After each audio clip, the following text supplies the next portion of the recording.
എനിക്ക് fit ഏതാന്നുള്ളത് fit ഏതാണ് ഏതാന്ന് എനിക്കറിയില്ല. ഏതാ ഫിറ്റ് കൂടിയോ കാര്യം അക്ഷരന്റെ എഴുതും വായിച്ച് ചെയ്യ്, അക്ഷരന്റെ എഴുതും വായിച്ച് ചെയ്യ്. മദ്രസ തുറക്കുമ്പോ വായിച്ചാൽ എഴുതാൻ കിട്ടൂല. നയനയും ആദർശും തമ്മിലുള്ള പ്രശ്നങ്ങൾ ഇപ്പോഴും തുടരുകയാണ്. എന്നാൽ ഇവർക്കിടയിലുള്ള പ്രശ്നങ്ങളെക്കാൾ ഇത് വഷളാക്കാനുള്ള ശ്രമങ്ങളാണ് നടക്കുന്നത്. ആദർശിന് മനസ്സിൽ നയനയോട് സ്നേഹമൊക്കെ ഉണ്ട്. പക്ഷേ ദേവയാനിയെ പേടിച്ച് അത് പ്രകടിപ്പിക്കാനും വയ്യ.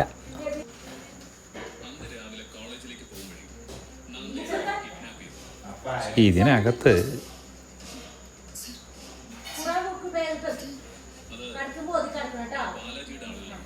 എന്നാൽ ഈ അമ്മയുള്ളത് അല്പം ആശ്വാസമാണ്.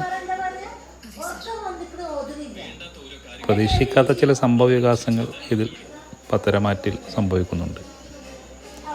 നയന വീടിന് പുറത്താകും ഒരു വലിയ കള്ളം ഒളിപ്പിച്ചു വെച്ചതിന്.